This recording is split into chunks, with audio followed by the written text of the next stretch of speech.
Good morning, everybody. So I'm driving to college. As you can see, I'm wearing this white apron-ish, and today they're gonna get a GI endoscopy done for me. And from what I've heard, it isn't a great experience. You can see I'm fumbling. So fingers crossed. I'm kind of nervous as well because I've seen these videos on YouTube and it's scary. So hopefully it'll be fine, and I'll let you know in the evening about how it went. See ya. Hi, it's evening and I'm driving back home after my upper GI endoscopy was done today, and God, I don't know what I went through today. So basically I had the indication for my upper GI endoscopy. Matlab, they pass a tube into your mouth and kind of check your innards and see what's going on inside you, your stomach, and up till D2 of your duodenum. In your gut, they check if there's any abnormality or if there's any reason why you're getting some symptoms. I was getting symptoms for like 2 months, and I was feeling really sick. I was puking, I was bloating, belching, passing loose stools, and a multitude of things. So to find out the reason why all this is happening, the doctors told that you should undergo a endoscopy, and I agreed to it. And last night I watched a few videos, and it scared the living out of me, honestly, because everyone says, and also my mom said that once there was an indication for my grandpa to get it done, but he refused it since they heard that it's not a very good, it's not a very user-friendly procedure. It's kind of irritating to your system. Obviously, you'll be, for some time, for like 5 minutes, you'll be choking on a tube, basically. So I'm supposed to be a doctor, but being a patient freaks me out, honestly, because I've never undergone something invasive, or I've never fainted in my entire life. And I honestly think that people who have fainted or have undergone a lot of needle pricks or IV cannulations or procedures on themselves, say they fractured their bones, and they have seen a hospital setting, are more cool and calm about being in a hospital. But people like me who've taken just a Dolo or a acetaminophen for just a fever or something, it's kind of scary when you grow up and you have to undergo a procedure, but that's fine. So I gathered up the courage, and you saw the video in the morning how excited I was for this, and now it kind of burst my bubble, because when I reached there, the person who was going to do this also told me that it isn't going to be the best thing you've been through, but do it anyway because you've been facing some problems. So I'm like, okay, yeah, sure. So yeah, and so I decided to get that done, and they took me to the room. They explained to me what will be done to you, basically, and I asked them to spray some anesthetic in my throat because it helps them numb my reflexes down, and I get gagged very easily. I choke, and I basically I have these throat issues sometimes, so I know how strong my cough reflex is. So I told them that, and so they sprayed some. They were kind enough and they were generous enough to kind of spray some anesthetic on my throat, and then they started passing the tube. They told that it's like controlled breathing, breathe through your nose, and don't use your throat for breathing because obviously it's kind of occluded by a tube. So So that's what they told me to do that. But honestly, that's the hardest part, because you don't know how to breathe through your nose all the time when your mouth is open. And so that tube goes inside, and for like 2 to 5 minutes straight, you're just choking and gagging on this tube that's going in. I don't know what the anesthetic does, but honestly, I didn't feel anesthetized. I still felt the tube going down. So also, I had eaten at like 10 p.m. before 10 p.m. as they instructed, because they want you to have a clean gut. But I don't know what happened, but I hadn't digested the food I had last night, and that's one of the issues I have. So the food was still there, and I started puking. I started puking all over the place for like 5 minutes, and they're like, they thought I was tense, but I was puking because the food was still there. And even after the test was over, they were like, "Are you sure you didn't eat anything?" I was like, "I'm positive. I didn't eat anything. I haven't eaten all morning. I'm on a 12-hour fast." And so yeah. So ultimately, they found out that I indeed have some problem. They say that I have some erosive gastritis, and also an erosive esophagitis, but grade A, Los Angeles classification. So it isn't something very major, but yeah, but basically the symptoms are arising because of a structural issue. So I have to take medications for it for like another 45 days. So but gist of the matter is the procedure. About the procedure, it isn't something, as a doctor, as a responsible doctor who shouldn't demotivate you from getting into some procedures. It isn't that bad, but it isn't that good either. You should not freak out. And after the procedure, you feel just fine. It's nothing. It's just another day. Just you might feel a little bit of an uncomfortableness in your throat, but that's about it. It's just that when it's going on for the 5 minutes that it goes on for, you just feel sick. At least I puked. So I don't know about you, but I mean, on YouTube I had read these comments of people writing how my uncle died because of endoscopy. That's all rubbish. It doesn't happen every day. So it's just a normal routine procedure. They do it all the time. They're very experienced in it, and you should trust them, because ultimately if they find out a pathology in your stomach, say for me it's some erosions because I probably keep eating outside, or I keep eating junk and crap, or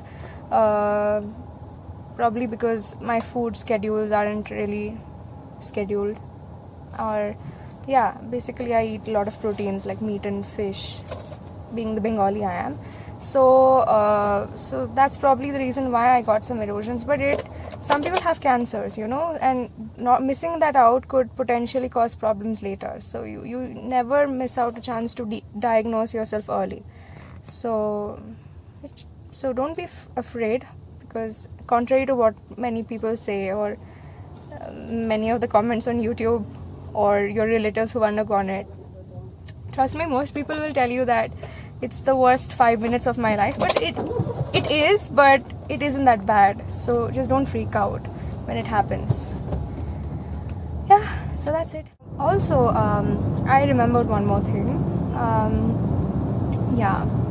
So basically, like I said, eating out, we all love eating out, and honestly, I get cravings. I'm supposed to be a doctor, I'm supposed to lead the way, but I eat out, and I love junk food. But then if you love stuff, there is a limit to stuff as well. You can eat out. It's not like it isn't completely banned, but then there is a limit to it, because honestly, if you don't maintain limits, then you will get issues like I did. So choose wisely. There are so many food apps nowadays. They give you such wonderful messages, and they keep kind of luring you back with offers and these delicious photos they keep putting about food, these clickbaits sort of, which kind of motivate you to eat pizzas one day, and then biryani the other day, and then naan, dal tadka another day, and the list is endless. Basically, you have so many types of food, And so, but then that's not good for your gut. Your gut is still evolving to digest everything. I mean, there are types of people who've been eating say oil throughout their lives, or really spicy food throughout their lives, so their guts have kind of known the type of food, and so they don't really face that issue. But if you aren't used to that, then it kind of hits you hard. Like, say, suppose Punjabi people, they love to eat paratha with a big chunk of butter. But honestly, if as a Bengali you try to eat it for the first time, and a very amateur eater if you are, then you're going to poop the next day. You're going to poop it out. You're going to have loose stools, and that's it. You're sick for another 3 days. Then Hyderabadi biryani. Suppose, I mean, I've lived in South India for a long time, so I'm kind of used to it, and I love this cuisine. But if someone who's lived up there in Bengal and they come and suddenly eat Hyderabadi biryani, that's it. Their butt is going to explode with the burn from the spices the next day.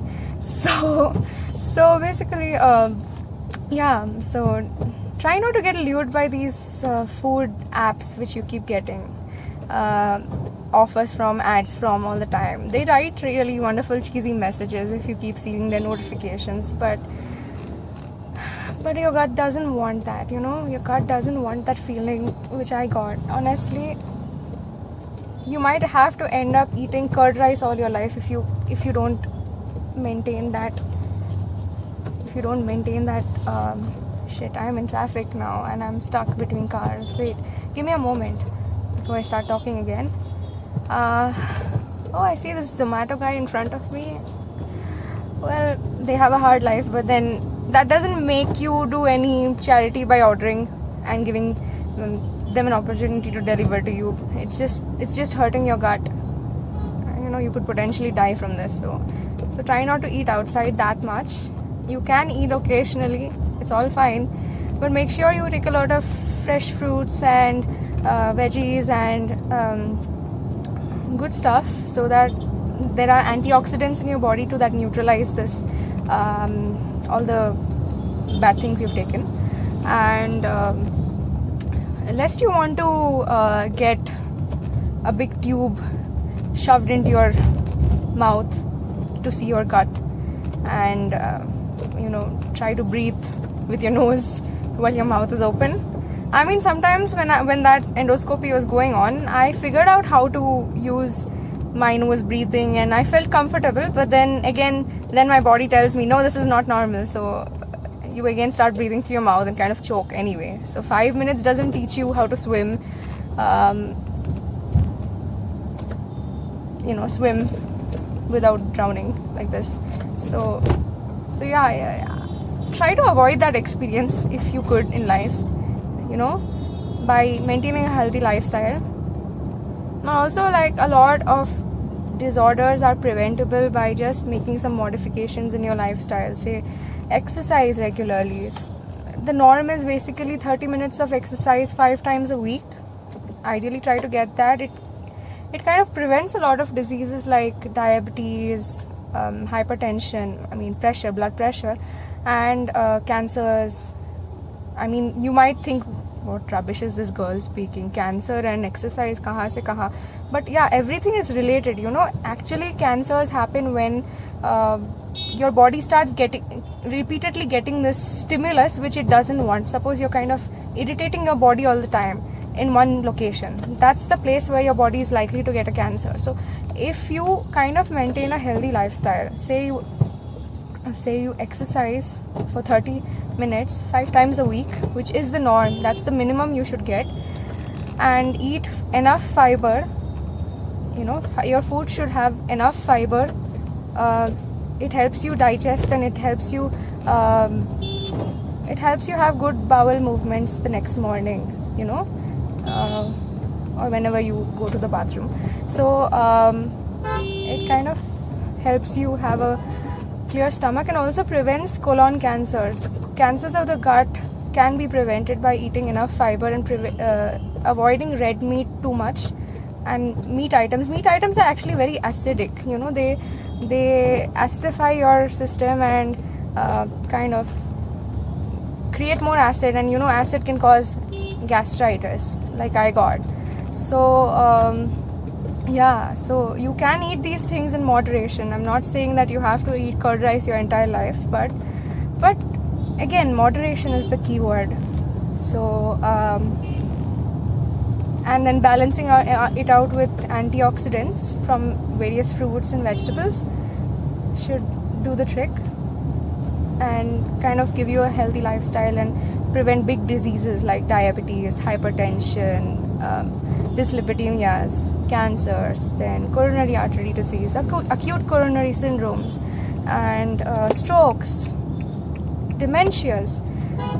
Anything, virtually everything is basically caused by an unhealthy lifestyle.